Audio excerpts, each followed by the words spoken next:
हाय अरमान। ओह हाय, please come. काली अचानक कहाँ चल गई रहला? अरे कुछ नहीं, वो हमार माई है ना, जब देखा तब वो हमके सतावत रहली। काली ऐसे ही हमके कह देली कि वो और पापा स्टेशन पे ठाड़ बाने। तू कहले रहला कि तू आइबा लेवे बदे, पर तू आइला नहीं। हम भागत भागत स्टेशन गईली, वहाँ से मॉम के फोन कैली तो कहिनी कि मजाक करत रहली, तू घर वापस चली जा। राउर माई बहुते निमन है। तहार मॉम भी तो बहुते अच्छा हुई है। एक्चुअली हमार माई नईखे हैं। Oh sorry. अरे नहीं, इट्स ओके। हमार माई नईखे हैं, हमार पापा बाड़े। उहे हमके माई और ये पापा दोनों के प्यार देहले बाड़े। और ये जब से हम यहाँ आइल बानी ना, तोहसे मिलनी, तारा संग रहनी, तारा संग रहे से हमके बहुते निमन लागल। अब यहाँ से जा रहल बानी त निमन नईखे लागता। जिंदगी फेरू से वीरान हो जाई। अगर हम तहार जिंदगी संवार दी त रिया। You mean? I mean actually रिया, हम तोसे बहुत ही टाइम से कुछ कहल चाहत रहनी, पर हमके लागत रहल कि शायद तू बुरा मान जाइबा। लेकिन हम आज तोसे कुछ कहल चाहत हनी। I love you Riya, I love you. I love you too अरमान।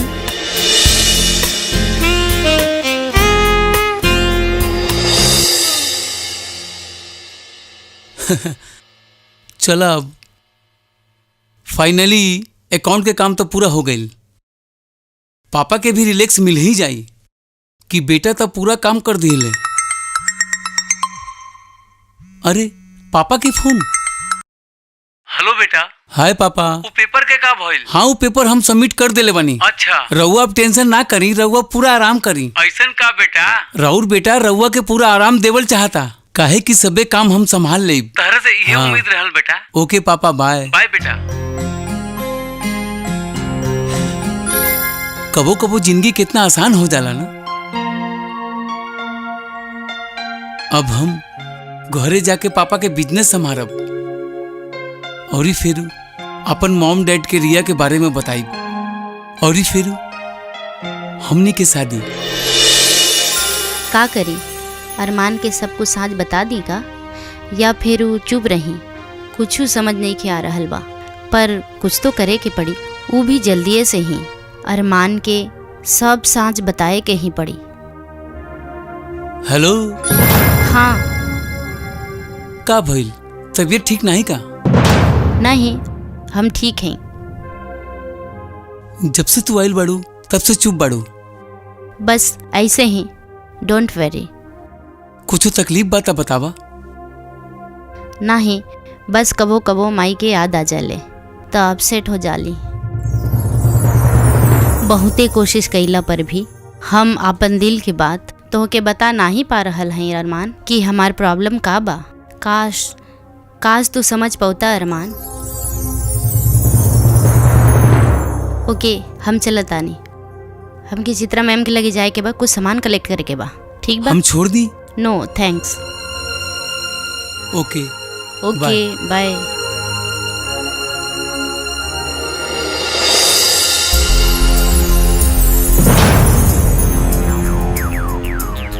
रिया के घर ताला लगल बा, ओकर फोन भी बंद बा। कहाँ जा सकेली वो? रिया के अगर हमके छोड़ के जाए के ही रहल था, वो हमार नजदीक काहे आई नहीं?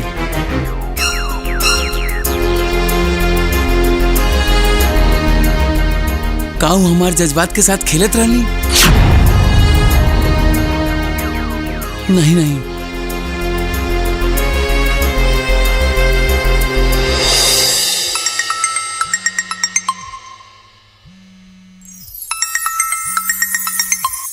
हाँ माई। हम तोहरा बदे पुणे में एगो लड़की पसंद कइले बानी। माई, हम कितना बेर कहले रहनी हम नहीं। हमरा खातिर ओसे एक बार मिली ला बेटा। ठीक बा। वो बहुते सुंदर बिया, तू लोग के जोड़ी खूबे जमी। मगर हमारे एगो शर्त बा। हाँ हाँ बोला बेटा। अगर लड़की हमके पसंद ना आइल ना तो रउआ हमके 5 से 6 साल तक शादी बदे ना कहिया। हाँ हाँ हाँ नइखे कहब, पर तू पहले ओसे मिलता ला। ठीक बा। हाँ हाँ तो कह जाए के बा पुणे? जाए के ही बा, औरी पहुँच के बात करिया। ओके।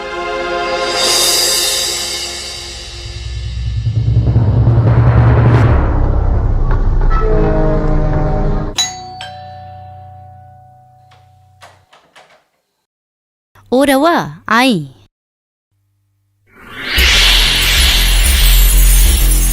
रिया? रिया जी नहीं, हम प्रिया हैं। रवा बाहर काहे खड़ा है? आई ना, बैठी है अंदर। हम रवा बदे पानी लेके आवतनी। ओके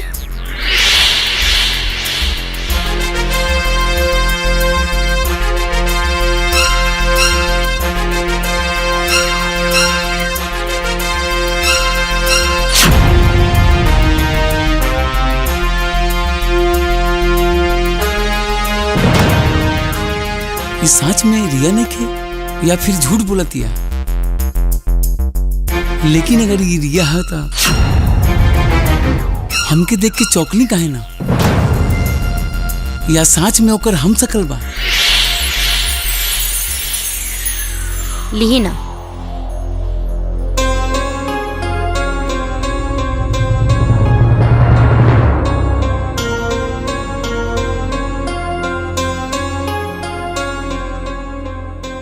रवा कुछ परेशान लागत अड़ा, का बात था? और ये हमके देख के रिया काहे बोलना? एक्चुअली रवा के सकल बाना हमार प्रेमिका से मिला था, बिल्कुल रवा जैसे दिखेली हूँ।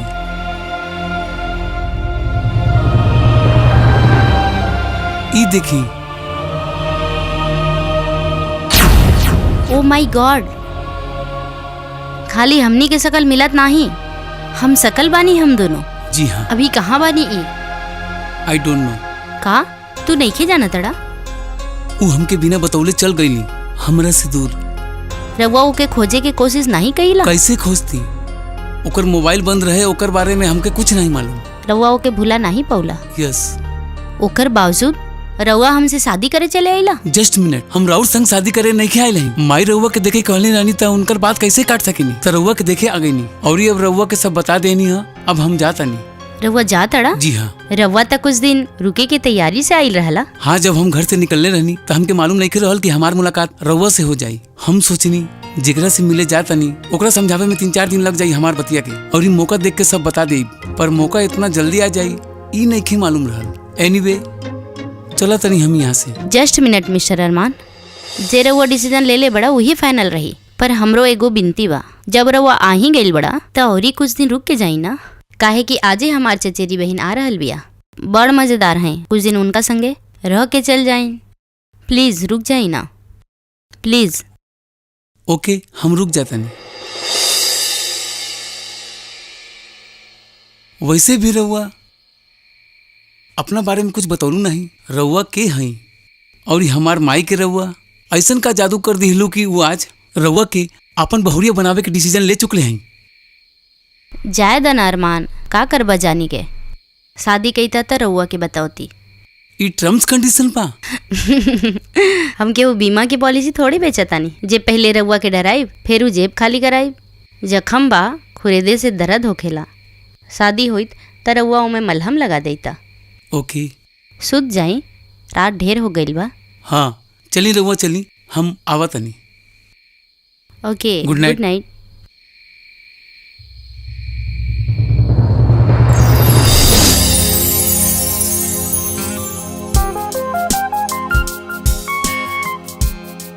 रिया, हम तुझसे कुछ कहल चाहत रहनी।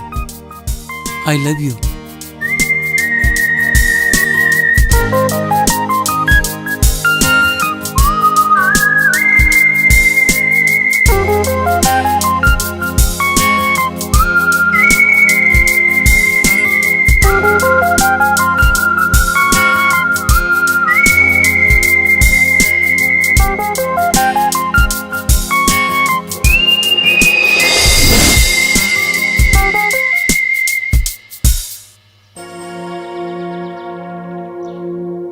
अभी का चला बस था? चल रहल बा।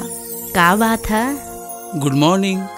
Good morning. ओह अरमान, चला अच्छा भइल रउआ आ गइला। इनका से मिला, ई बिया हमार चचेरी बहन। हाय अच्छा, तो रउआ इनकरे बारे में बतौले रहलू कल? भाई, हमार तो ऐसने बात रहेला, हम जहाँ जाली ना हमरा से पहले वहाँ पे हमरे बारे में बहुते खबर पहुँच जाले। पर रउआ के पहुँचे में कबो कबो देर नहीं हो जाले मैडम। अच्छा, तो तू हमार खिंचाई करे ताड़ू? नहीं नहीं। अच्छा अरमान, तू बतावा तहरा के यहाँ कैसन लागल? नीमन ही लागल। यू मीन 50-50? हाँ, हाँ।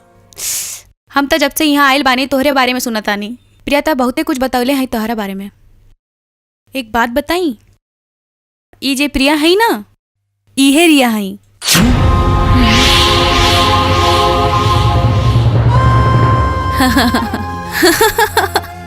मजाक करत रहनी। बहुते गंदा रहल।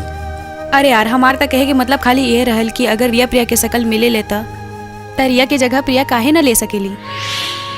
शकल मिले से प्रिया रिया नहीं बन सकेली। तू भी यार का बोलत रहेलू, ये सब बोले के का जरूरत बा। ओके, आई एम सॉरी। इट्स ओके। अब ओके सब कुछ बतावे के पड़ी सच सच। पर तू तो कहले रहेलू कि अंकल आंटी के आए के बाद सब कुछ बताई।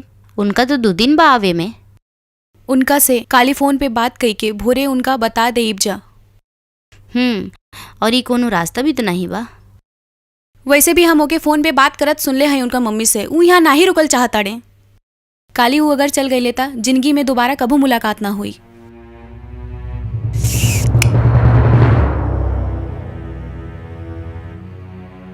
अरमान, एगो बात बतावे के बातों के। का ये प्रिया ही रिया बा? ये साँच बा। तारी फिर से वही ड्रामा। तो चला मान ले तनी प्रिया ही रिया बा, पर हमके छोड़ के गईली काहे? ऊ तोके कौनो धोखा ना ही दिहली। जब ओके पता चलल तू उनके बारे में घर में बात करे वाला बड़ा था, ऊ बहुते खुश रहली। पर तबे उनका पता चलल का? हाँ? कि उनकर पापा तहार पापा के कार चला देले। हरीश अंकल? मम्मी पापा तो हरीश अंकल के कबो ड्राइवर नहीं समझ ले। वो तो उनका अपन बड़ भाई जैसन समझे ले। ई में रिया के हमके छोड़ के जाए के जरूरत का रहल? का जरूरत रहल? जरूरत रहल अरमान, जे शायद रउआ के दिखाई नहीं देत होई। रउए सोची अगर हमनी के शादी हो गई होई त लोग का कहते? इहे पैसा के खातिर बाप बेटी दोनों मिली के राउर फैमिली के लूट लिहिले।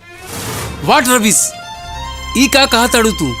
लोग सोचे ले तो सोचे थे ना, हम और हमार फैमिली तो नहीं सोचे ले ना। राउर बात सही बा, परंतु ओकर बात हमार पापा के का होइत? ई सब सोची के हम तो उसे दूर चल गए रहल। तो फिर प्रिया बन के हमार जिंदगी में आवे के मकसद? पापा की तबीयत अचानक खराब हो गई रहल। डॉक्टर उनका आराम करे के कहले रहल। तब हम पापा से कहनी जे पापा अंकल के बदे काम करेले वो अब हम करब। फिर का रिया तो अंकल के सबे काम संभाल ली। और ये जब तहार माई के पता चलल ता उहे रिया के बहुरिया बनावे के डिसीजन ले हुई है, राइट? Absolutely right. और तब हमके बुलावल गई और ई सबे प्लान हमार रहल। अरमान, जे भी हो हम राउर गुनाहगार हैं। हम जे गलती कैले हैं ऊ बदे सॉरी बहुते छोट शब्द बा। चला जे भी भइल ऊ सबके भुला दिहल जाए और फिर उसे एगो नया शुरुआत कइल जाए। साँझ में तो हमके माफ कर दिला अरमान। हाँ रिया।